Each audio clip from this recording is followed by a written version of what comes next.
Yes versus no.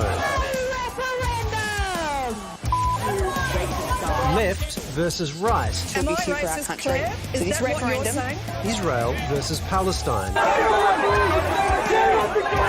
The haves versus the have-nots. I am doing my best to get a job so that I can keep a house over my daughter's head.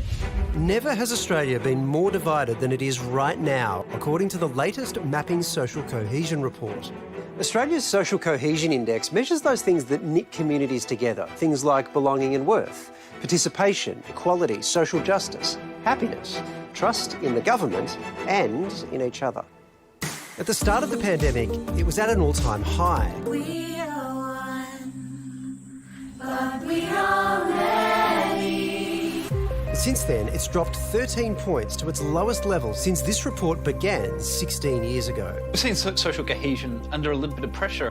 Our trust in government and the political system has been declining, and we're recording a decline in our sense of national belonging in Australia.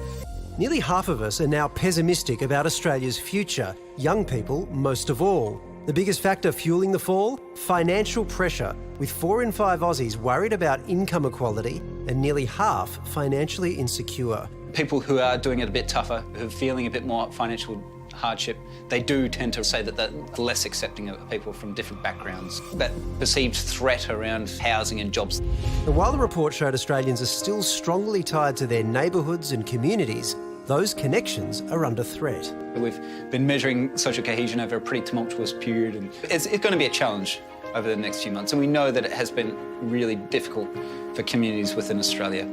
Conflicts on the national and international stages polarising our increasingly fractured nation. Do you remember a time when the division used to be Holden versus Ford? People who like coriander and those who don't, people who like standing tacos and those who don't. And now it's this really kind of fractious division, and it's not great. No. I feel like back a few months ago when the Matildas were riding high, that was one of the first times in a long time that we really felt like we were together and we were standing together as one, and that just kind of fell away, and a new tragedy tears us apart. How do we stop that? How do we not let ourselves be divided by what's happening? Yeah, I don't know the answer to that question, otherwise Why I'd not? just solve it. Well, no, I think the thing I would observe is that's been... This isn't like a sudden moment. No. This is a movement. This has been building over time. And I think part of what happens is that we end up in debates where we don't see people that we disagree with as our future partners. It's not like we see them as people we have to share a future with. We tend to see them as people to be vanquished. They have to be defeated, almost as though they are eliminated in some way. They've just got to get out of the way so that my view can prevail, because increasingly issues are seen as existential.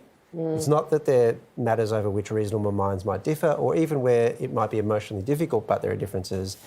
We raise the stakes in the way we think about these sorts of things. Totally. They become attached to identity, I think. And people are also in echo chambers online more than ever before. And I think globally you see division kind of sweeping the world. And I think we're affected by it here. And multiply that by economic insecurity, which throughout history has led to more radical politics. It always happens. Yeah. And then you get a problem. And the interesting thing is the pandemic was a moment of unity because the threat was so huge and so real. Yeah. But then how quickly did that pass? And it became fights about lockdowns and about all the different ways in which people were... Wonder Woman and her mates sang Imagine. I didn't like that. No. Yeah, that's what it all went south. We just need the Matildas to start winning again.